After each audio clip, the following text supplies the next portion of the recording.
watching the English newscast on Future Television. I'm Lebanese, and these are today's top stories.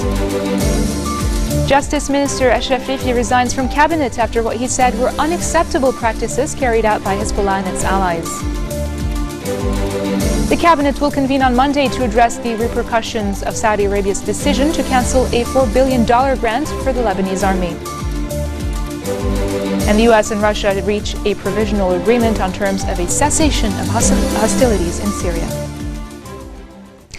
Justice Minister Ashraf Rifi has announced his resignation from cabinet after what he said were unacceptable practices carried out by Hezbollah and its allies. Rifi said Hezbollah was placing Lebanon's sovereignty, economy and its ties with Arab states in the worst dangers. He also criticized the cabinet's failure in finding a solution to the 7-month trash crisis and went on to slam Hezbollah for obstructing the referral of Michel Smeha's case to the Judicial Council. He then hit at Foreign Minister Gibran Bassil after he said the latter dared to offend Saudi Arabia per Hezbollah's request and voted against the Arab consensus. Bassil in January refused to endorse an Arab summit statement which labeled Iran as a meddler in Arab affairs and classified Hezbollah as a terrorist organization.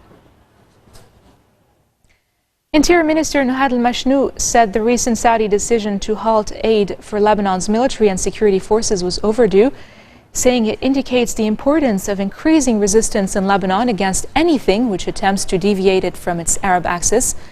His remarks come as part of a continued uproar from the March 14 camp since Riyadh announced it was canceling $4 billion worth of grants for the Lebanese army and internal security forces. This is believed to be in reference to Bassil's decision not to endorse the Arab Summit statement last month. The cabinet is scheduled to convene on Monday to address the repercussions of Saudi Arabia's decision. At least 42 people have been killed in two-car bomb blast in the Syrian city of Homs. State news agency Sana said dozens more were wounded in the attacks, which took place near the entrance to the Al Arman neighborhood. The Syrian Observatory for Human Rights says 28 civilians were among those killed. U.S. Secretary of State John Kerry says he and his Russian counterpart Sergei Lavrov have reached a provisional agreement on terms of a cessation of hostilities in Syria. In his words, we are, in fact, making progress even as I stand here today. There is aid now getting through. The modalities for a cessation of hostilities are now being completed. In fact, we are closer to a ceasefire today than we have been. And I take nothing for granted about this. A cessation of hostilities, a hudna, is possible over the course of these next hours. I spoke with Foreign Minister Lavrov by phone. I spoke with him yesterday, but again today, this morning, I underscored the urgent need to achieve a full cessation of hostilities in the shortest time frame possible. And I believe that in the conversation that we had, we have reached a provisional agreement, and I anticipate that our presidents, President Obama and President Putin, may well speak somewhere in the next days or so in order to try to complete this task. Moving on to the U.S., Hillary Clinton has won the Democratic Party caucuses in Nevada, beating Vermont Senator Bernie Sanders, while Donald Trump prevailed in the crowded Republican nominating primary in South Carolina. Saturday's contest was the first test for the White House hopefuls Clinton and Sanders, a more racially diverse state than the opening contest in Iowa and New Hampshire, which the candidates split.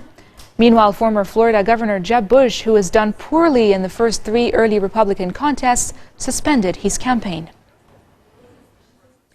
U.S. police say they have arrested a strong suspect after a shooter reportedly drove around the Michigan city of Kalamazoo, randomly shooting people.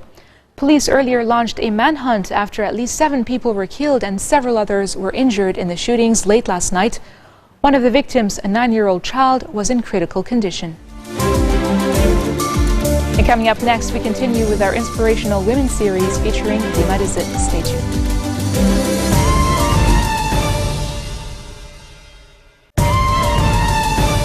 Over to you, Yumna. Thank you, Linda. We're continuing today with our inspirational women series, counting down the days until International Women's Day on March 8th. And our guest today is Dima Rizit.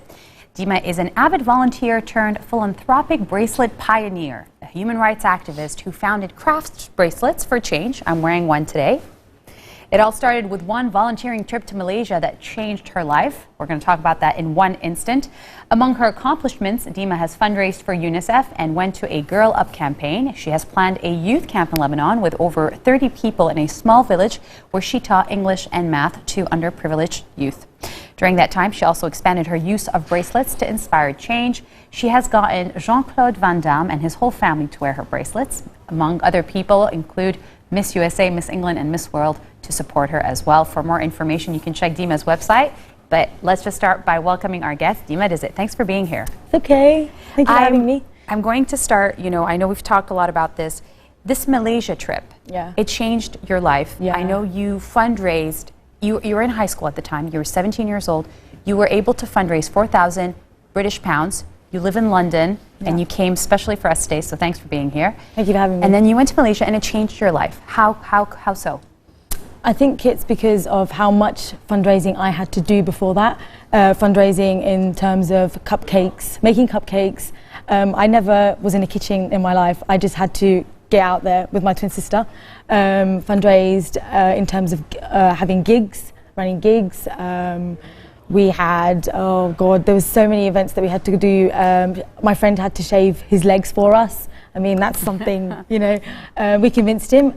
We had bingo nights, and then my bracelets came about because I wanted to myself try to add something to everyone. Like, everyone's fundraising, let me do my part too.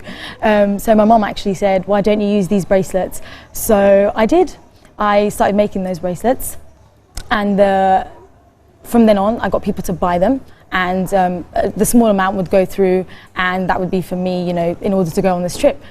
So yeah, it's just... You went on the trip. You were able, we're seeing pictures of the trip, you were able to meet, it was for building a school in Malaysia. And that basically inspired you to become an activist for life. You decided, all right, this is what I want to keep doing, fundraising, doing my bracelets as well. And then you came back, and then what was the next step? Because you're still in college. You're only 21 years old. For all of our audience watching, Dima's only 21 years old. And how you fundraised for the UN as well? The UNICEF. So when I came back, I think my whole life changed. I was really sick before that. Even before I went to Malaysia, I wanted to actually make a difference. I wanted to, Why? I wanted to show people what I saw, a bit of that. What did you see when you saw it? When I was there, when you're building a school, when you're actually mixing cement yourself with 6 people that you've probably never met before, and you don't even speak the same language, and they're just smiling at each other. Oh yeah, we're mixing cement and doing this and that. I think that just changed me. I think that I came back when I was in London. I had to chop all my hair off because I had so much cement in there, but I didn't care because I came back and I was like, wow, oh my God. These kids are like smiling at me. That's what I wanted to see. I wanted to see kids just smiling. It was gratifying. It was gratifying. Yeah. You've gone on since then to raise funds for UNICEF and for other campaigns as well. You're working for 2 NGOs. Your next trip is Ecuador. Ecuador, yes. And so you've gone on several trips since then. Fundraising scares me. I know it does. And it scares a lot of people. Because every time you hear fundraising, the sheer amount of going about to find ways to ask people to raise money for a cause, I find it challenging. But for you, it's second nature now. For me, it is, because I think I can see if someone wants to if we went to a supermarket in London and we took a Sunday, for example, and we said, well, we're going to backpack for you guys here today. So anytime someone was to, buy their groceries, we'd pack those for them, but we'll have like a little box beside where we were standing at the end of the till, and people would just donate. But we have people that come over to us and say, for example, oh, well, are we paying for your holiday? No, you're not paying for my holiday. And then from then on, you just sit there and you say to them, well, you explain to them what you're going to do with this £4,000 you're going to do. You're going to build schools, you're going to work in the environment, you're going to build an educational centre. Does that explanation, do you find them to be more generous after you've explained because to them? They're like, people wow. are willing to donate? Yeah, it's like, how old are you? And like, are you really going to do this? Or tell me more. Can more people can people do what you're doing as well? And I'm like, of course you can. Anyone can do it. You know, just set your mind to it and be like, I'm going to raise this amount of money, and you can do it. Why not? I did it. Yeah, I know My you twin did it. and this is why it's very inspirational, because a lot of people, I think, would be easily discouraged by, Yes. and you said that, by Yes. the amount of you the get sheer put amount off of work a that lot. you have to put in Yes. to fundraise. Yes. But you've done a couple since Yeah. then, haven't you? Yeah, And you're only 21 years 21, old. yeah. And you're still selling your bracelets. I'm still doing the bracelets. All right. So yes. today, when you sell your bracelets online, what does that money go for? So we have I have different kind of projects that I would like to give the money that comes through the bracelets to. For example, I'm going to Ecuador, and I'd like to build another school in Ecuador. What are you going to Ecuador for?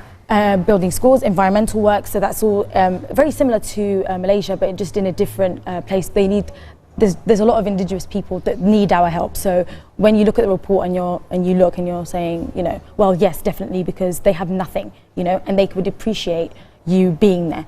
And by, you know, them appreciating is the fact that all you hear is that they want you to come. You know, they're looking They forward want to help. They need want help. We talk about help, and as I said in my introduction, you planned a youth camp in Lebanon during one summer. Yeah.